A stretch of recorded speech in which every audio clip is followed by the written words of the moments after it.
Buenas a mis queridísimos estudiantes de primero de secundaria, que les habla una vez más su profesor Ulises Oria. Y hoy estaremos abordando la literatura oral. Acompáñame.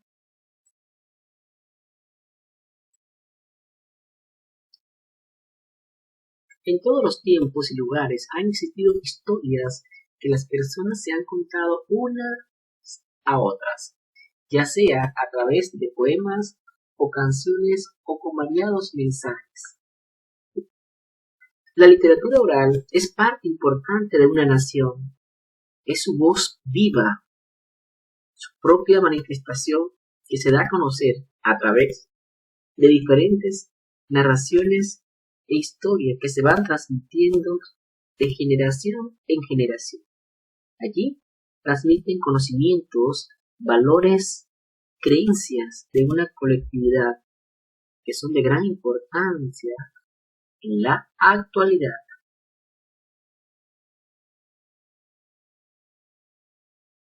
La literatura oral se concibe o constituye la suma de conocimientos, valores y tradiciones que pasan verbalmente de una generación a otra, utilizando diferentes estilos narrativos. Cabe destacar que en todos los tiempos y lugares han existido historias que las personas se han contado, como ya les dije anteriormente. Se puede afirmar entonces que la literatura oral constituye, como dice acá, la suma de los conocimientos, valores y principios que han pasado de una generación a otra. Presentan características muy específicas. Para este momento entendamos que la literatura oral, también conocida como tradición oral, se llama oral porque recuerden que en la antigüedad fue la primera forma de manifestación literaria que se dio a conocer. No existía el código escrito, por lo tanto, los trovadores y aedos, quienes transmitían las historias, los mitos, las leyendas, las fábulas, de forma oral, contando la historia, bien sea a través del canto, a través de la música, ¿verdad? Danzando. De esa forma ellos contaban sus historias y la memoria jugaba un papel fundamental, puesto que al no existir el código escrito, todo se hacía de manera oral, es decir, la oralidad jugó un papel muy importante para los trovadores y aedos, quienes eran los encargados de transmitir esta riqueza cultural y literaria de una generación a otra. ¿Cuáles son las características principales de la literatura oral? Recordemos que la literatura oral busca como principal característica la identidad cultural, es decir, que el pueblo se identifique, ¿verdad?, con sus creencias, con sus costumbres, con su cultura. Es decir, la identidad cultural tiene que ver con eso, ¿verdad?, con la identificación del pueblo a través de la literatura. La literatura debe ser ese mecanismo que le permita al pueblo poder identificarse, tener sentido de pertenencia y de identidad cultural, de cuál es su cultura, cuál es su origen, de dónde salió, ¿verdad? Cómo se concibe una comunidad con respecto a otras comunidades. Tiene que ver la identidad cultural. Varias versiones, por supuesto. No existe una sola versión de literatura oral. Existen innumerables versiones, ¿verdad?, que se han ido enriqueciendo y modificando de un narrador a otro.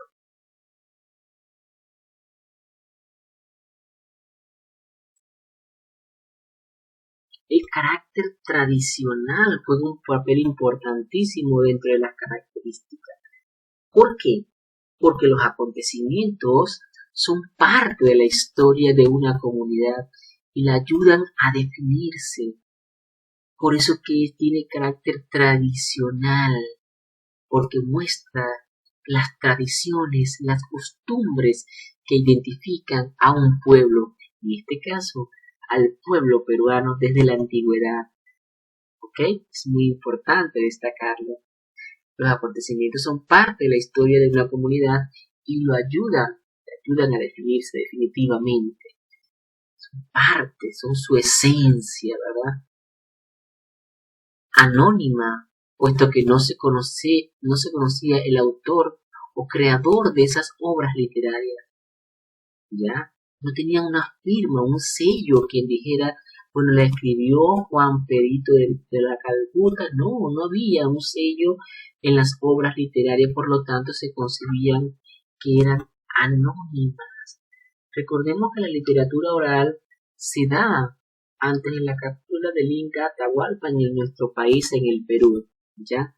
Por lo tanto, se puede decir que todas las obras literarias que se dieron antes de la captura del Inca Atahualpa en Cajamarca se concibe como todo el conjunto de obras literarias que fueron transmitidas a través de la tradición o de la literatura oral. Un dato muy importante que ustedes deben conocer, mis queridísimos arcángeles.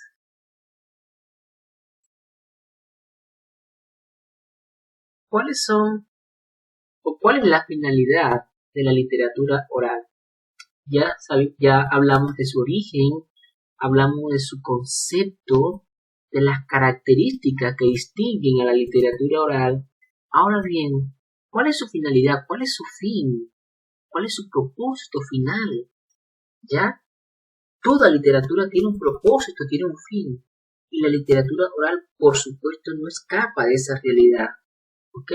Entonces, la finalidad de la literatura oral, en primer lugar, es que es expresiva.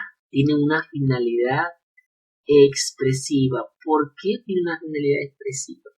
Porque transmite sentimiento y busca la paz y la armonía interior.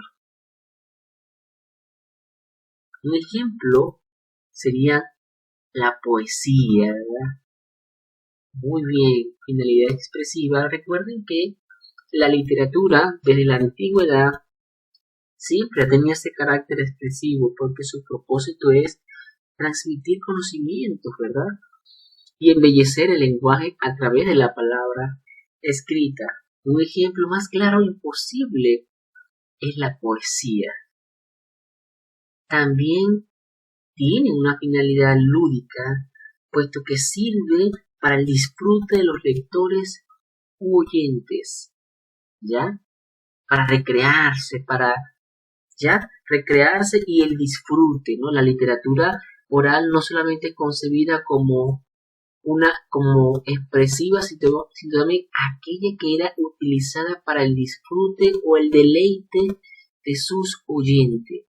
En la antigüedad hay que destacar que la aristocracia habían dos tipos de literatura, la literatura popular y la literatura culta, ¿verdad? O la literatura que iba dirigida a la aristocracia. La literatura aristocrática tenía una finalidad lúdica porque buscaba, ¿verdad?, entretener a la clase aristócrata de la antigüedad, a la burguesía, ¿verdad?, a los incas, a la nobleza. Buscaba entretenerlo a través del baile, de la danza, del canto, ¿verdad?, de esa forma literaria como los mitos y leyendas que eran transmitidas a través del canto, la poesía, la recreación, la danza.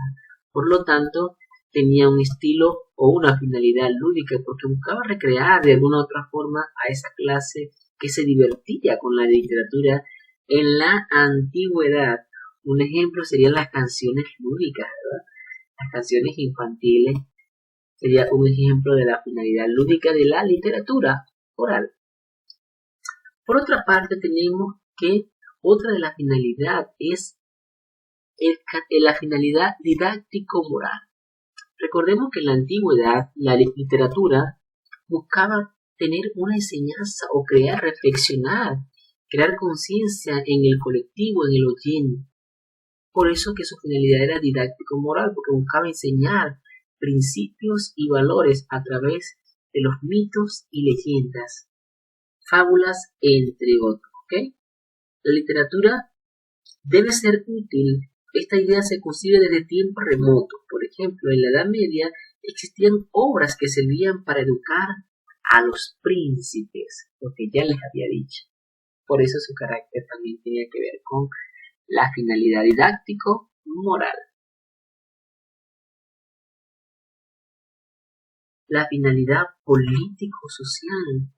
Para nadie es un secreto que la literatura desde la antigüedad ha servido como una herramienta de protesta, ¿verdad?, contra las injusticias que se han cometido desde el Imperio Inca hasta pasando por la captura de Atahualpa, la rebelión de Tupac Amaru, ¿verdad?, entre otros acontecimientos históricos donde la literatura ha jugado un papel muy importante porque ha sido la voz de aquellos que no tienen voces, y de alguna otra forma también ha servido de protesta para reclamar los derechos de aquellos que han sido denigrados y esclavizados, como pasó en la literatura colonial y la literatura de la emancipación.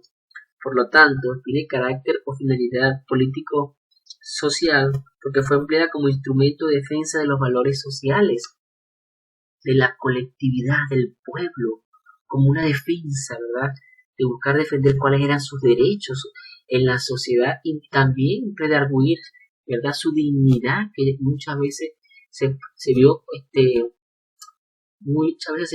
pisoteada por la clase noble, por los políticos, por los corruptos de la época. ¿Ok?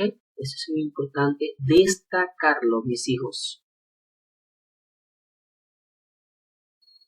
Ahora bien, también recordemos que dentro de la literatura oral, el mito y la leyenda fueron las dos especies líricas que prevalecieron durante esta literatura. Pero antes tenemos que saber qué se conoce como mito y qué es una leyenda. Recordemos que el mito es un relato que tiene una explicación o simbología muy profunda para una cultura. Fíjense que el carácter simbólico, explicación o simbología muy profunda para una cultura. Se presenta una explicación divina, escuchen bien, del origen, existencia y desarrollo de una civilización. Presenta una mayor proporción de elementos imaginativos, mientras que la leyenda, por su parte, es una narración oral o escrita, en prosa o verso, de apariencia más o menos histórica. Presenta una menor proporción de elementos imaginativos, a diferencia del mito. El rasgo que la define es su tema. La leyenda siempre es un relato que pretende explicar un fenómeno natural como las tempestades, los lagos, los terremotos, los elementos de la naturaleza, entre otros.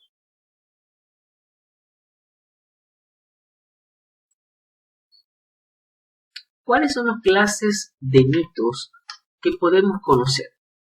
Porque hay diferentes mitos, ¿verdad? A ver, tenemos los mitos cosmogónicos, que son aquellos que intentan explicar la creación del mundo, ¿verdad? Los teogónicos, los que relatan el origen y la historia de los dioses. Los escatológicos son aquellos que tratan de explicar el futuro y el fin del mundo. Y los mitos morales pretenden transmitir una enseñanza, la lucha entre el bien y el mal. Dice que cada uno tiene una característica particular. ¿Ok? Así que no podemos confundirlos, mis hijos.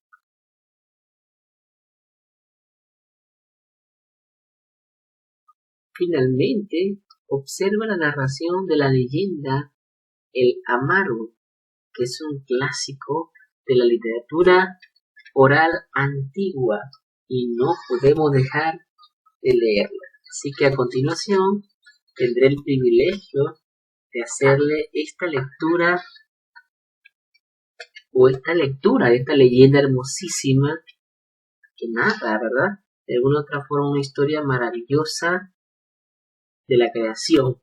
Dice así: el Amaru, según cuentan los taitas eran los abuelos, porque así les contaron a ellos, en los oscuros tiempos inmemoriales, toda la región del Huancamayo, antiguo nombre del río Mantaro, era una inmensa laguna habitada por monstruos. Para este tiempo el hombre no había sido creado todavía. Entonces el dios Contixi Viracocha ordenó al Tulumanya, es decir, al arco iris, engendrar al Amaru. Repito, el dios Contixi Viracocha ordenó al Tulumanya, que era el arco iris, ordenó al arco iris Tulumanya engendrar al Amaru. Es decir, que este dios tenía un poder muy grande. El Tulumanya, es decir, el arco iris, puso un pie sobre una orilla y el otro sobre el lado opuesto. En las quietas aguas miró complacido su cuerpo de 7 colores, se rasgó el pecho y nació una serpiente alada que cayó con un estrépito. ¿Verdad? Dice la historia, en la gran extensión plateada, el rey monstruo se paseaba solitario. El Tulumanya, que era el arco iris, pensó que eso no era bueno. Entonces creó otro Amaru, de color más oscuro, para diferenciarlo del que había creado inicialmente. Pero sucedió que desde ese instante no hubo tranquilidad. Los 2 monstruos gigantes se disputaban la supremacía del lago. Cada uno quería reinar sobre el otro. Para castigar la soberbia de los seres, el dios Contixi Viracocha descargó grandes tempestades, cuyos rayos mataron a ambos monstruos. Los Amarus cayeron deshechos sobre el lago. Debido a las conmociones, las contenciones de la parte sur se rompieron y las aguas corrieron torrentosamente. Solo en Paca y en Ñauhuyupukio quedaron residuos del gran lago. Entonces el río Huancamayo empezó su sereno cauce de norte a sur y se formó el valle. La paz reinó en todos los ámbitos. Germinaron las plantas, aparecieron los animales y la vida floreció en miles de colores. Y de esta manera termina la leyenda El Amaru. Fue un placer para mí haber narrado esta hermosísima leyenda de la literatura antigua, tradición oral o literatura oral como también es conocida. No me queda más que decirle muchas gracias, mis queridísimos estudiantes de primero de secundaria. Espero que sigan leyendo estas hermosas historias, mitos y leyendas que nos hacen recordar la belleza de la naturaleza peruana, la magia de la creatividad, de la imaginación de cada uno de sus mitos y leyendas, de los dioses que de alguna u otra forma representan la cultura, la identidad cultural del pueblo peruano antiguo y que también son parte de lo que nosotros como peruanos debemos conocer. Gracias, un fuerte abrazo virtual a mis queridísimos estudiantes, se les quiere muchísimo, se les ama, su